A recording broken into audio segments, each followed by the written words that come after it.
별의 중력이 매우 커져서 탈출 속도가 이제 광속까지 가면 어떻게 되느냐. 그러면 이제 빛도 탈출을 못 하는 거죠. 근데 뭐 초대 질량 블랙홀 이런 것도 있어요. 그 블랙홀은 뭐 태양 질량이 뭐 수십억 배 되는 블랙홀이거든요. 1억년 어림도 없거든요. 그게 뭐냐면 지구 전체 망원경이 퍼져 있거든요. 지구만한 망원경이라고 보시면 돼요. 그게 거의 한 10에 16승 킬로미터 정도 돼요. 그러니까 거의 1경미터 정도 되는 거죠. 그러면은 우리 인류가 개발한 가장 빠른 우주선으로 가도 200만 년이 걸립니다.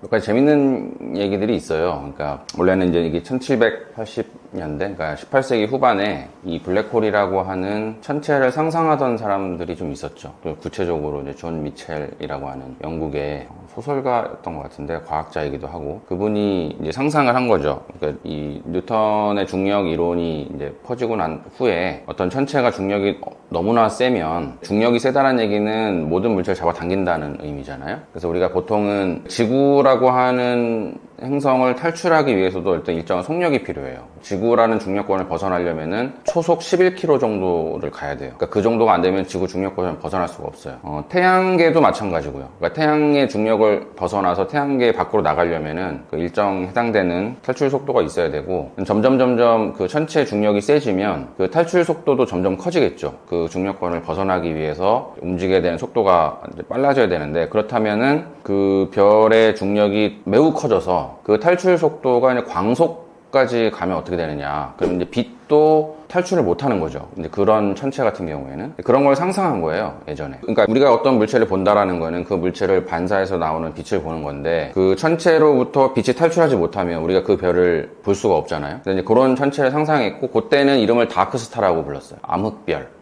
이라고 불렀고 그 비슷한 시기에 이제 프랑스의 가장 유명한 수학자인 라플라스라고 하는 분도 이 부분에 대해서 좀 진지하게 수학적으로 연구도 했고 그렇게 되다가 이게 본격적으로 등장하기 시작한 거는 20세기 아인슈타인이 일반 상대성 이론을 발표하고 난 후에 슈바르츠 실트라고 하는 분이 이 아인슈타인의 방정식을 처음으로 풀어내면서 이 블랙홀이라는 개념이 이제 등장을 하게 되었고 그게 이제 1915년 16년이거든요. 근데 이제 블랙홀이라는 이름이 지어진 거는 1960년대 이후에 이 블랙홀을 진지하게 연구하던 존 휠러라고 하는 미국의 유명한 물리학자가 이름을 이제 블랙홀이라고 지은 거죠. 근데 이게 재밌는 사실은 사실 이 블랙홀이라는 이름이 좀 배척당할 뻔했어요. 왜냐하면 약간 이 성적인 묘사인 거예요. 여성의 뭐 그런 것들을. 그래서 이제 학계에서 좀 반대를 많이 했는데 그 휠러라고 하는 분은 자기는 뭐 그런 의도가 전혀 없으니까 어쨌든 검은색 구멍 안에 모든 이제 빛조차 탈출할 수 없는 그런 천체다라고 해서 밀어붙였고 그게 결국에는 받아들이게 된 거죠. 비슷한 시기에 뭐 소련에서는 뭐 프로즌 스타, 그러니까 얼어붙은 별이라고 별도 나왔었는데 결국에 이제 블랙홀이라는 이름이 1960년대 이후부터 일반화된 것 같아요. 그러니까 블랙홀은 그 여러 가지 타입이 있는데, 그러니까 기본적으로는 별, 그러니까 항성, 이 스타라고 하는 별이 붕괴를 해서 만들어지는 블랙홀이 가장 일반화된 블랙홀이거든요. 예를 들면 지금 우리가 태양이라고 하는 별은 그 질량을 갖고 있기 때문에 항상 이 태양 중심으로 짜부러들려고 하는 그 중력이 늘 작용하죠. 근데 그 중력을 이 핵융합 에너지로 버텨내는 거거든요. 그러니까 수소 4개가 모여서 헬륨 원자핵이 될 때 질량 결손이 일어나고 이는 mc제곱에 의해서 그 핵융합에 의한 에너지를 밖으로 외부로 방출하는 그 에너지와 힘과 중력이 서로 균형을 이루고 있는 상태가 별이라고 보시면 돼요. 그런데 이 핵융합이라고 하는 건 수소를 원소로 하는데 사실 수소로 하는 것이 무한히 있는 게 아니잖아요. 수소가 계속 헬륨 원자핵이 되면은 그 수소 재료가 점점 줄어들 것이고 그러면은 별의 크기에 따라 좀 달라지긴 하지만 일반적으로는 재료가 점점 없어지면 당연히 핵융합이 일어나기가 힘들겠죠. 그러면 그 내부로 짜부러들려고 하는 이 내파하려고 하는 중력을 버텨낼 수 있는 에너지가 없기 때문에 별이 점점 수축을 하게 되고 그러면은 수축을 한다는 얘기는 이 질량은 그대로인데 부피가 줄어든다는 얘기니까 밀도가 엄청나게 커지게 되는 거죠. 그러니까 보통 중력은 밀도에 비례하기 때문에 그러면은 이게 줄어들다 보면은 블랙홀의 단계에 이르는 정도까지의 이제 중력을 만들어내는 매우 강한, 무한히 강한 어떤 중력을 나타내는 천체가 만들어지는 그렇게 이제 진행이 되거든요. 근데 물론 이제 여러 가지 단계가 있어요. 태양 같은 경우에는 나중에 연료가 소모된다고 하더라도 블랙홀로 가지는 않습니다. 태양은 이제 백색 외성이라고 하는 단계로 최종 단계로 가는데 태양의 질량보다 1.4배 정도가 커지면 이제 중성자별이 돼요. 그러니까 백색 외성이 아니고 중성자별이 되고 정도, 태양 질량의 한 3배 이상이 되면 일반적으로 이제 중력이 훨씬 커지기 때문에 그때는 이제 블랙홀로 갈 수 있는 가능성이 있죠. 그래서 보통은 별들이 핵융합을 하기 위한 에너지를 소모하게 되면 중력에 의해서 쭉 수축하게 되고, 그럼 엄청난 밀도를 갖게 되고, 그 밀도에 비례하는 중력이 커지면서 빛까지도 잡아둘 수 있는 이제 블랙홀로 발전을 한다. 이렇게 그게 일반적인 블랙홀이고요. 근데 뭐 초대 질량 블랙홀 이런 것도 있어요. 그 블랙홀은 뭐 태양 질량의 뭐 수십억 배 되는 블랙홀이거든요. 근데 그 블랙홀은 이 별이 붕괴해서 만들어지는 블랙홀하고 조금 다른데, 제가 알기로는 그거를 명확하게 지금 설명하는 완벽한 이론은 없는 걸로 알고 있습니다. 보통 그 일반적인 과정으로 그 초대 질량 블랙홀을 설명하려면은 좀 시기가 안 맞아요. 그게 이제 발견된 게 빅뱅 후에 한 1억 년 정도 후에 초대 질량 블랙홀이 발견이 됐다고 하는데, 기존의 그 설명 방식으로는 1억 년은 어림도 없거든요. 초대 질량 블랙홀이 만들어지려면. 그래서 그거를 설명하기 위한 노력을 하고 있는 걸로 알고 있고, 뭐 그 사이에 중간 질량 블랙홀도 있고, 그런 것들을 연구해 가면서 그렇게 엄청나게 큰 질량을 갖는 블랙홀은 어떻게 만들어지는가, 거기에 아마 이쪽 분야의 핫 이슈로 제가 알고 있습니다. 네, 그러니까 블랙홀이 영원할 거다라고 처음엔 사람들이 생각을 했어요. 그러니까 블랙홀을 이렇게 생각하시면 돼요. 어떤 조그만 별의 개념으로 생각하지 마시고, 그러니까 아인슈타인 일반 상대성 이론에 의하면 이제 질량이라고 하는 것은 주변의 시공간을 휘게 만드는 거거든요. 근데 블랙홀이라고 하는 것은 거의 중력이 무한히 크기 때문에 이렇게 하수구 쪽으로 쭉 빨려 들어가는 요 형태, 그 형태를 보시면 돼요. 그러니까 시공간이 있는데 블랙홀은 이렇게 쭉 빨려 들어가는. 그러니까 사람들이 처음에는 수명은 영원할 거라고 믿었죠. 그 블랙홀을 수명 단축시키는 요인이 없을 거라고 이제 믿었는데, 그게 이제 스티븐 호킹이라고 하는 분이 호킹 복사 이론을 정립을 하시면서 블랙홀이 증발할 수 있다. 그러니까 사건의 지평선 근처에서 입자와 반입자들이 서로 이제 분리가 되는데, 그 중에서 둘이 합쳐지기 이전에 한 친구가 블랙홀 쪽으로 빨려 들어가게 되면은 그 블랙홀 내부에 있는 것들과 쌍소매를 하면서 블랙홀이 점점 이제 증발할 수 있다. 이런 이론을 만드셨는데, 그게 이제 받아들여지고 있어요. 그래서 그게 크기에 따라 좀 다른데, 그 수명이 오더가 한 10의 68승 정도 오더가 돼요. 10의 68승년. 예, 10의, 그러니까 공이 상상도 할 수 없는 수명이죠. 그러니까 전 우주의 역사가 끝나도 블랙홀이 살아남을 수 있을 정도로. 하지만 중요한 것은 개념적으로 블랙홀이 서서히 증발하고 있다. 그리고 블랙홀은 반드시 증발한다. 수명이 있다라고 하는 사실이 중요한 것이죠. 그게 뭐 수명의 길이가 얼마나 중요하다기보다는, 그러니까 블랙홀이 어떻게 그러면은 없어지냐? 그러니까 서서히 없어지는 거예요. 서서히 증발되는 거죠. 그러니까 우리가 뭐 물이 바닥에 있는데 우리가 알 수 없듯이 서서히 이렇게 증발해서 말라가듯이 블랙홀도 그렇다고 보시면 돼요. 다만 그 길이가, 수명이 그 정도 오더라고 보시면 되죠. 그러니까 질량이나 이런 것도 다르지만은 기본적으로, 예. 그래서 수명이 있습니다. 그러니까 이게 역사를 보면은 1916년에 슈발츠 실트라는 분이 처음으로 아인슈타인의 방정식을 풀면서 수학적으로 이제 특이점 같은 것들을 예측을 하게 됐고요. 그 다음에 오펜하이머, 잘 아시죠? 예, 오펜하이머라고 하는 분이 방금 말씀드린 이제 별이 중력에 의해서 내폭을 해서 블랙홀이 발견될 수 있다라고 하는 걸 이론적으로 증명을 합니다. 1939년인가 아마 그때 증명을 하고, 1960년대에 들어서 이제 로저 펜로즈라고 하는 분이 계세요. 2020년 노벨상 받으신 분이고 지금도 살아계신 분인데, 그러니까 슈발츠 실트 같은 경우에는 아인슈타인의 방정식을 매우 단순화시켰거든요.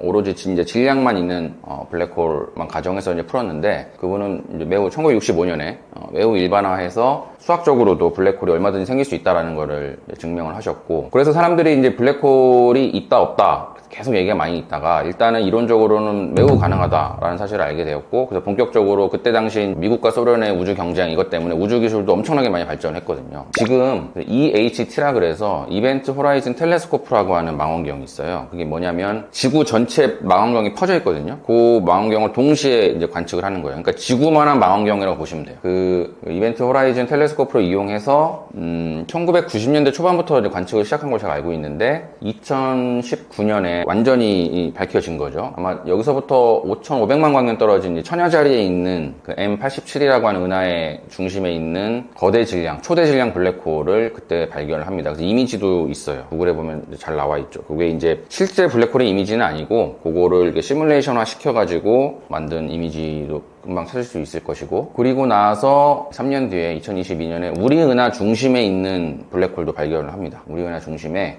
그게 아마 태양 질량이 한 430만 배 정도 될 거예요. 거대한 블랙홀이 있다라는 거를 발견을 하는데, 그래서 뭐 그거 발견하신 분이 로저 펜로즈와 같이 2020년에 노벨상을 받은 걸로 제가 알고 있습니다. 알 수 없습니다. 네, 전혀 알 수 없고요. 그러니까 우리가 그 블랙홀이라고 하는 이미지를 여러분들이 구글이나 어떤 유튜브나 이런 데서 볼 때 아니면 뭐 과학자들 제공하는 이미지를 볼 때 그 이미지는 실제 이미지가 아니에요. 그러니까 사건의 지평선을 넘어서서 우리가 알 수 있는 정보는 아무것도 없습니다. 실제로. 그러니까 이론적으로 예측을 할 수 있지만 넘어서 뭐가 있는지에 대한 정보를 알아낼 방법은 없다고 보시면 돼요. 추측을 하는 것이고, 그래서 어떻게 생겼냐, 그러니까 추정을 하는 거죠. 그러니까 시공간상으로 그 그림이 뭐 생겼는데 그럼 안에 들어가면 뭐가 있냐, 진짜로 쭉 들어가면 특이점이 있는가, 거기서는 뭐가 어떤 일이 발생하고 있는가, 누군가가, 그러니까 이런 거죠. 그냥 관측 도구를 우리가 보낸다고 한번 생각해보죠. 사건의 지평선으로 인간이 들어가면 뭐가 나올 테니까 뭐 살아남기도 힘들겠지만, 그러면 그 도구가 사건의 지평선 안에 들어가서 측정을 해요. 근데 그 측정된 정보 우리가 알아낼 방법이 없는 거예요. 그러니까 어떤 금고에 뭐가 있어요. 보석이 뭐 있는 것 같은데 우리가 그 금고가 안에 이거 열어보지 않는 한, 직접 보지 않는 한 뭐가 있는지 모르잖아요. 추측만 할 수 있을 뿐이지. 그렇게 보시면 돼요. 비밀번호를 알 수 없는 금고 안에 뭐가 있는데 뭐 이렇게 두드려보고 뭘 해보고 해서 뭐가 있을 것이다 라고 생각만 할 뿐이지 어떻게 생겼는지는 아무도 모릅니다.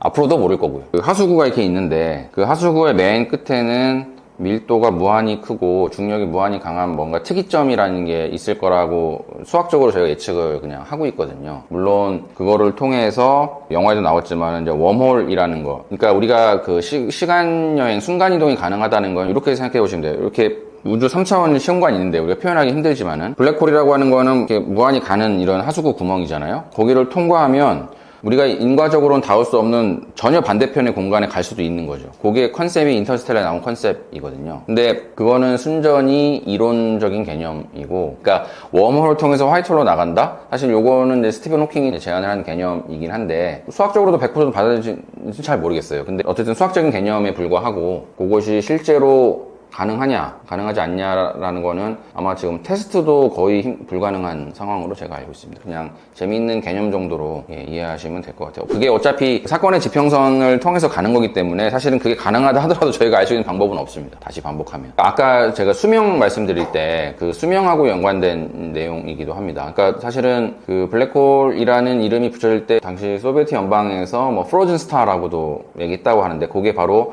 블랙홀의 온도는 절대 온도로 0도일 것이다 라는 얘기거든요. 그런데 스티븐 호킹이라는 분이 개척한 분야가 바로 블랙홀 연력학이라고 하는 분야예요. 그러니까 블랙홀이 엔트로피를 갖는다 라고 하는 개념인데, 엔트로피라고 하는 개념은 무질서도로 많이 알려져 있지만 연력학적인 개념으로 어떤 대상이 엔트로피를 갖고 있다라고 하면 그 대상이 온도를 갖고 있다는 의미거든요. 그러니까 블랙홀이 엔트로피를 갖고 있다는 사실이 밝혀지면서 블랙홀이 0도가 아니고 유한한 온도를 갖고 있다. 그래서 그거를 추정해 보면은 제가 알기로는 100 나노 켈빈 정도? 그러니까 켈빈이 절대 온도 그 단위인데 나노 켈빈. 그러니까 나노는 10의 9승이죠. 그러니까 10의 7승, 8승 켈빈 정도 온도가 갖고 있다라고 지금 추정하고 있어요. 그러니까 온도는 있습니다. 0도라고 생각했는데 실제로는 유한하다. 하지만 어쨌든 매우 낮죠. 거의 10의 0.000001 켈빈 이 정도로 보시면 돼요. 그거를 계산을 해봤거든요, 사람들이. 블랙홀의 온도는 질량하고 반비례해요. 그러니까 질량이 크면 클수록 온도가 낮아요.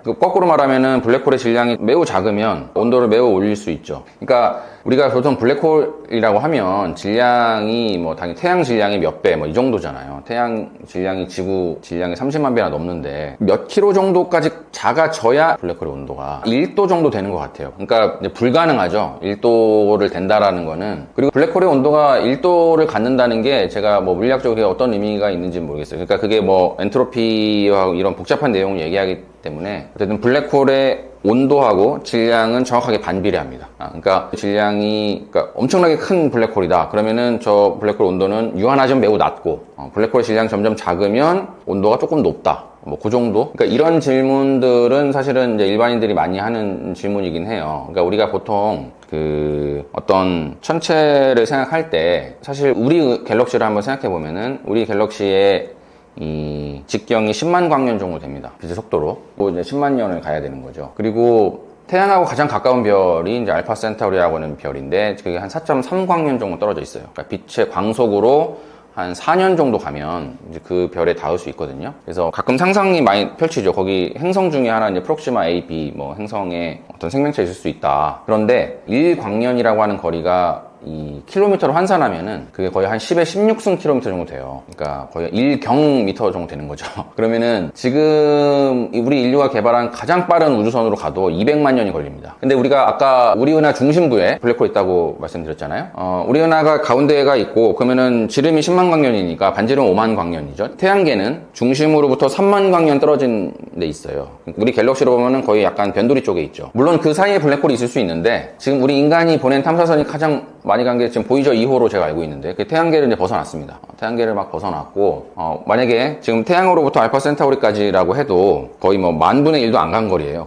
그 탐사선이. 그렇기 때문에 인간이 지금 인간의 기술력으로 블랙홀 근처에 간다라고 하는 건 사실은 상상하기 매우 힘든 상황이고, 인간이 보낸 탐사선이 가장 멀리 간 게 태양계를 벗어났다, 그 정도. 하지만 그 거리는 태양하고 가장 가까운 별의 10,000분의 1, 100,000분의 1도 못 갔다라고 이해하시면 될 것 같아요. 그러니까 그게 이제 측정을 한 건 아니고요. 이제 계산을 통해서 얘기를 한 거고, 스티븐 호킹하고 당시 그 유명했던 이제 베켄슈타인이라고 하는 이스라엘 출신의 과학자인데, 그분이 이제 계산을 통해서 밝혀낸 거예요. 그러니까 사건의 지평선의 그 면적이 그 블랙홀 내부에 있는 정보의 총량과 동일하다라는 거를 수학적으로 밝히신 분인데, 그러니까 정보라는 게 엔트로피거든요, 사실은. 그러니까 엔트로피 개념이 사실은 상당히 어렵습니다. 단순히 무질서도가 아니거든요. 그러니까 엔트로피라고 하는 개념은 이렇게 받아들이시면 돼요. 어떤 시스템이 있는데 거기에 내가 1비트의 그러니까 정보를 더했을 때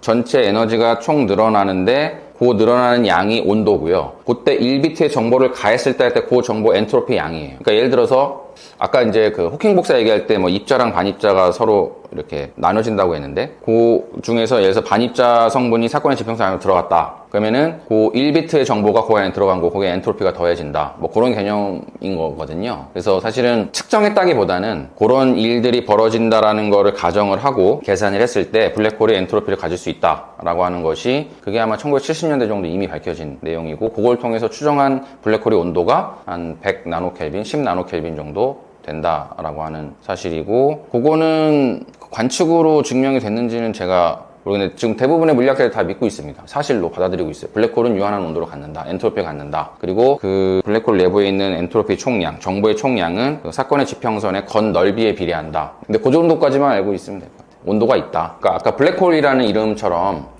뭐 사건의 지평선이라는 이름이 뭐 어떤 특정한 사람이 어떤 아이디어를 통해서 만든 것인가, 근데 그런 내용은 제가 못 찾았고, 그냥 그 지평선이라고 하는 것이 우리가 멀리 봤을 때 그 지평선을 볼 수 있는 범위하고 볼 수 없는 범위가 완전히 다르다라는 의미에서 붙여진 의미 같아요. 그러니까 어떤 특정 사람이 어떤 특정한 어떤 계기가 있어가지고 만들어진 것 같지는 않고요. 그래서 이벤트라고 하는 것이 정보라는 거죠. 그 정보를 내가 지평선을 벗어나면은 전혀 알 수가 없고, 그 지평선 보일 수 있는 내부에 있으면은 알 수 있는, 그냥 그렇게 붙여진 이름인 것 같습니다.